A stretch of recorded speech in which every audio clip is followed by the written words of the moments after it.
Okay. And I believe the red button says that we are live. Greetings, YouTubes.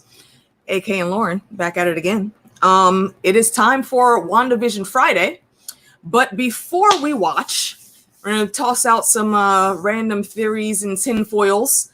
You know, I told Lauren I think I'm batting about a 60-40-ish around that average of tinfoil theories that we've talked about. Lauren, I would say you're around the same, maybe slightly higher, maybe. I don't remember all of it.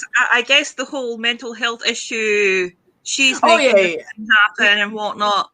We have the mental health down, definitely. It's her. And fucking shield sword dude isn't fucking Mephisto. I don't think so. He's just a plain Joe jarhead type. Yeah, that's a no. I was never completely sold on the whole Mephisto thing. No, neither was I. It's too big. We might have it. I mean, there's a chance of a nightmare, but I don't think so. Actually, yeah, I mean, maybe down the line. But, you know, Feige's known for changing up things and doing stuff his own way for the MCU. And I kind of like the path that he's doing this on. It might be Nightmare somewhere down the line, but it doesn't necessarily have to be. But you had a big one that you just formulated and concocted and thought of. I had originally came up with this at one point, but I'd never vocalized it. Hold on, real quick. Because I can barely hear you. Okay, proceed. Okay, so this is something that flashed across my mind, but I never said out loud because I was like, maybe, until I was watching another person's theory video and it really hit home for me, and I was like, I already thought of that. That would be fucking awesome. So, Paul Bettany's been teasing this really special actor that he's never got to work with before and would love to, right? Is actually Dick Van Dyke himself, because the legend, the handsome legend that he is actually still alive and has been giving advice on like the 50 shows, especially the Dick Van Dyke Show, which is Wanda's favourite sitcom show. And that's where we start off at. And it actually shows you footage of the Dick Van Dyke Show, and it centres, you can see the camera pan in and look directly at Dick Van Dyke, right? I think we're going to have a Dick Van Dyke cameo. But I'd be here for that. Right? And I think he will be just himself, but in the Marvel universe, because that works. With multiverse, we're in the multiverse. It fits. But AK, before we came on, just made a good point that it could either come in as a Magneto or a Professor X, but that would mean he would have to stick around longer in MCU. So he's fit as a fiddle, but we don't really know. Not necessarily. He wouldn't be like this. Like let's say this is a rendition of the 616 universe in the comics. Yeah. He doesn't necessarily have to belong to this one. He could pop in and out for just this one episode and maybe not ever show up in a movie again, or just have another bit part when the universes are they're hopping through and seeing who goes where, what goes what. He doesn't have to stick around for a long time to do this. But yeah, just be some other universes, Magneto or Professor X, I don't know, or a random cool old guy mutant, I don't know. I would just be happy with it just being Dick Van Dyke. That would be a hell of a cameo. Like, the fuck's that would going be a on hell here? Of a cameo. Like, I'd be happy to take a telling off of Dick Van Dyke. I would be here for that. Baby girl, what have you been doing? What's with the fucking dome? Come on, man. Like, just chill. And the other one I saw that I really liked was there's actually a third witch in play because of the different colours of magic we're seeing. So technically you can call Stephen Strange a witch, but he's a sorcerer. It's another form of a witch. They're drawing powers from a specific cosmic area of the universe. We haven't been introduced to that just yet, though. Oh, and Wanda's is red. Agatha's is a purple. Yep. And we've seen Strange's is green. Dottie Dottie is yellow. Yeah. Dottie's yellow, right? So there could be a colour thing, and she is like Wanda's been definitely named as the Scarlet Witch now. It's not just a title; it's a thing. So we can see what happens, but I'm just like, I just want to see Dick Van Dyke show up in the Marvel universe. That would be so awesome. I don't care about Magneto. I don't care about all that shit. You can take all the flashy shit. Dick Van fucking Dyke. Here's the thing though. This man has went from like supercalifragilisticexpialidocious, right, and fucking Mary Poppins to the Marvel universe. Here's the fun thing: the physicality of it. He could pull it off if he wanted to. He was kicking ass in Night at the Museum, so it wouldn't be beyond him to do this. It's cool. It's a cool thought. It's a cool thought. That I have another thought about not who the cameo is going to be, but just who might be one of the ultimate bads. Just a path that it could diverge. But my other favorite thought on who the cameo is that it's freaking Paul Bettany. That he has just surpassed Macy Williams' level of trolling, and he's talking about him playing freaking Spectral Vision, and he's gonna come in. And he has all this great chemistry with this person that he's really wanted to work with before. How often do you get a chance to work with yourself? All the fucking time. Not on this level. No, not where you're actually playing two separate things like that. Well, to be fair, Paul Bettany could very much be trolling us all. To be fair, there was very heavy Once Upon a Time vibes when Agatha came strolling into the house. She fucking poofed in, and her floaty ass just like zoomed into the house and changed it.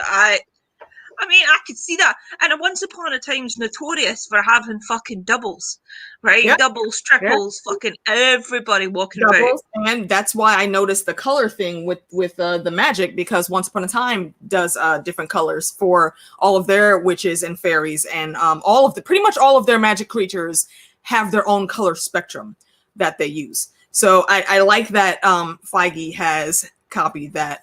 What's good, Fernandez? Technically, no. A witch is still a witch, whether it's a man or woman. But usually, what it is, it's like a level that where the names and titles change. Like if you're a warlock, that's like higher tier. But to be fair, right? If it depends on what mythos they're going on. I wouldn't say they're going to be like gender inequality here. But like, say, American Horror Story, where the same thing. Yeah, but I'm trying to point out. American Horror Story, they had the thing where women were more theirs is on gender. Yeah. To the power, to the magical power than the males. The males do as much. Yeah, and also the males, I believe, specifically were called warlocks. Yeah. For them. Yes, it's different. It really depends on what fandom you're in. It changes, Fernandez. I mean, for me personally, I would say if you're male and you associate yourself as a witch, then that's who you are. You know, I don't discriminate, but I mean, you've got Stephen Strange. He's a sorcerer supreme, so a sorcerer is another version of a witch, but in a different, slightly different context.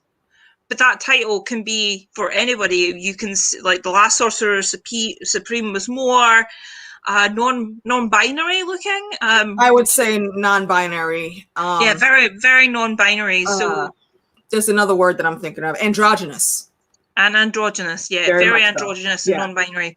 So I don't think that's an actual factor in this Marvel universe. For MCU, I don't think they take gender into the titles as like we know from way back in the fairy tales. I think it's completely different.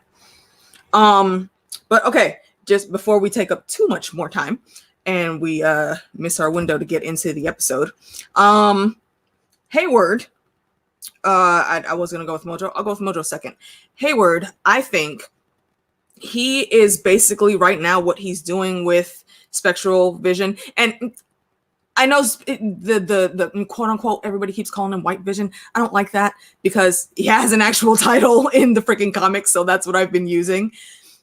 He's a West Coast Avenger in the comics, and he's also just, in a completely different part of the States when this is going down. But how it's going to be played out here, what I think is, if you remember, there are a bunch of different agencies, and well, not agencies, they corporations, like what's his name, Daniel Essex, the Future Foundation, and I'm not pulling his name in. I'm just saying there's different corporations, like even Roxton.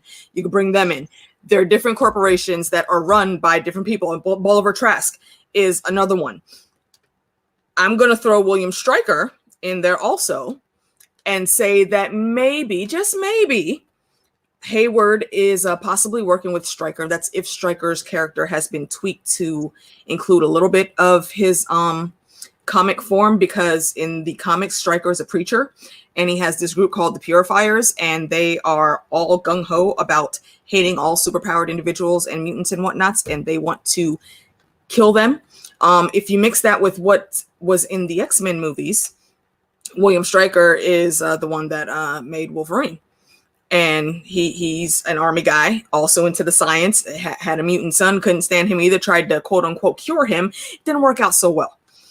So if these two are working together, you know, Hayward's been putting off those Purifier vibes with how much he seems to dislike superpowered individuals. Spectral Vision right now, what I think it's going to end up being, he is the Sentinel Mach 1 version of what's coming along the line with bringing in the X-Men. This is Mach 1. I think I said that to you in the past as well. And that's why he needed Wanda's magic. I'm curious about that machine that he has that drone in, and why it's able to hold her magic, like why that just hasn't dissipated like everything else that's come not through. Like the same thing that was holding Vision in a kind of stasis state when Ultron was making him. That small, like the coffin small thing that the drone was in, is that what that's made from? Do we know that? Yeah, so it looks identical to the coffin thing that Vision was in when he was getting made. Okay, because that was a clear container. But I mean, even besides that, though, even before they put it in there, Wanda's magic was still like clung and radiating onto that drone. So I feel like not only was he trying to bomb the hell out of her, that thing was made with something in it to hold on to those tendrils of magic. Because when Monica came out, you know, Wanda had touched her. The magic didn't cling to her. You know, the magic didn't cling to the rope that turned into a jump rope when they pulled it back out. So why did it stick to this drone? There's something. Hayward did something to that to make that. The drone happen. Is actually from the 80s. So in it's from the 80s. So it didn't need to change. It's clung to it, and it's a Stark drone as well. Yeah. I mean, yeah, I get that, but that doesn't quite explain why her magic would stay.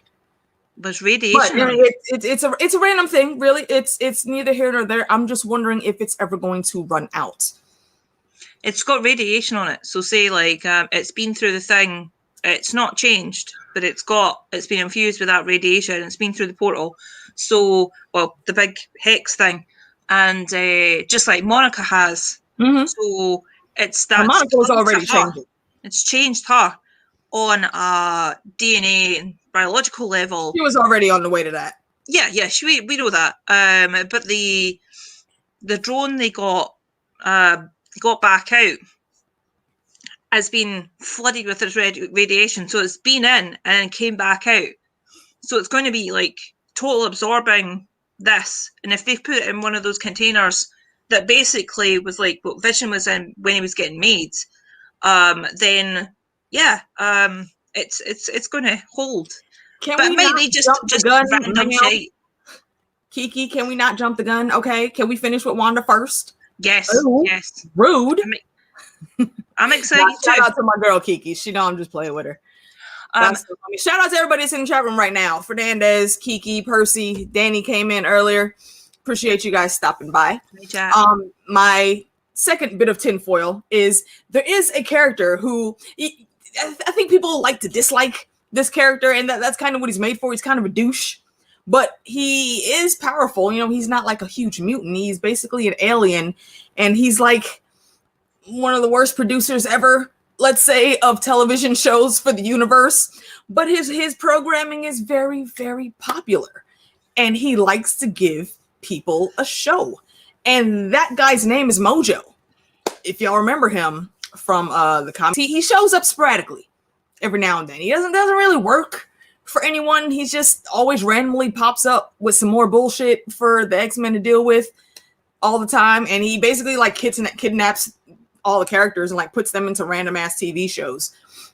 No one ever knows what's actually happening until it's happening, and there's always some just huge random shenaniganry kerfluffle that he causes. He's not a real big character, but he's an interesting one. And because Wanda's had all these damn random TV shows, we know why they're there. It's just another pathway of thought to think of. Like if Mojo could somehow in the shadows be behind this, that shit would be freaking fantastic to me. And they could still do everything that they're doing now and still have Mojo just showing the whole universe. We're literally showing, it'll be like showing Earth 2021. Just like I thought Earth 2020 for us was really a show that aliens are watching. Well, like, actually, I think in this show, I think we're meant to be in like 2023, a couple of years ahead. Even better. Yeah. That fits the narrative even better. Earlier when you were talking, I had like just a thought. I was thinking like, because you were talking about all this stuff that was going on, my brain was like, where the fuck is Nick Fury? Nick Fury has to show up somewhere. And then my brain clicked. He's like, space. Hold on, right? And my brain clicked because I'm still thinking about Dick Van Dyke. And I was like, we could have actual old man fucking Nick Fury, actual white Nick Fury show up and it be Dick Van Dyke. Guy on the wall. Yo, I like that. And that's how you get the original Sin come back in. And then we got Multiverse of Madness. Do you know what I'm saying? That's interesting. That means Dick Van Dyke would not need to be in all the time. Again, but still even if he was a higher tiered character in another universe, he still wouldn't need to be in all the time. Both things are doable. Both things are absolutely doable. Oh, in chat, no spoilers in the chat, please, because I'm ahead in time right now, and I have not watched this all day, so I needed to wait for. What spoilers are you talking about? What, it's coming from a piece of a? Isn't that a theory like they kind of proved in the last episode? Probably. When we saw people connected to the. Yeah, I thought he was referencing like when she remade Vision and whatnot. At least that's what it read to me. I don't know. Maybe I'm a Percy. Is that what you're talking about? If it wasn't, shush.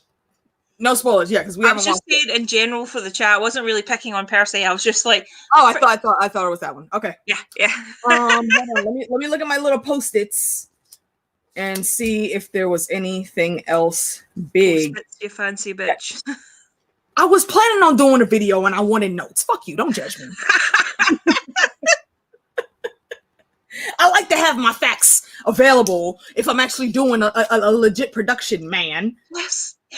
Facts are very important for one's research. Yeah. Nah, you good, homie. You good. That's all right. We can totally make that disappear. Just like that. And we'll forget we even saw that. Because we don't even have the context for what that actual statement was. So don't worry about it. I didn't see anything. I didn't see it. I'm like, what's my boy? What's the damn penguin name from Madagascar? You didn't see anything. Let's see. Okay. Agatha. Oh. See, I played this on DJ's channel. And I wanted to play it here, but I'll say we'll actually do a separate discussion stream, and I'll play it again. The trap remix for Agatha All Along. It's pretty awesome. Yeah, Percy. Go ahead and join us for the rewatch, though. Well, not the rewatch, but the actual watch, which we're going to be starting in about 5 minutes. This was only going to be a quick thing for us to get our last little tidbits of tinfoils out that we hadn't talked about in previous discussions. So those were pretty much like my two big things. I am also, I would not be surprised if we heard James Spader's voice of Sexual Vision. And the one thing I noticed on the rewatch, and I didn't notice it before, is that final shot we have of him. He's got that little evil looking smirk. And he's looking at his left hand. Y'all remember Ultron's hand got blown off? before he got taken away from the world, or so we thought. So there's a theory that he was actually not taken away, but he was absorbed into Vision. Yep, I've heard that. And he basically remains as a part. Remains a part in his physical aspect and not the spiritual, because the spiritual part is connected to Wanda, because it's connected to the stone. Yeah. And obviously Wanda's got connected to all the Infinity Stones. So she can recreate that because she is the Scarlet Witch. So I genuinely wouldn't be surprised if we heard James Spader's voice coming out of Spectral Vision. Yeah. I'm not sure how they would totally do that, but yeah, I think that they could science it. They could science it out. If we could figure it out, they can put that shit. They can definitely figure out how to do it. All right. Okay. So we're gonna cut this one off. Head right over to the next one because we're gonna be there in like less than 5 minutes, and we're gonna start the episode. I will put up a group watch. Besides me and Lauren, there'll be 4 spaces left, and I'll toss it in the chat if anybody wants to watch it along with us.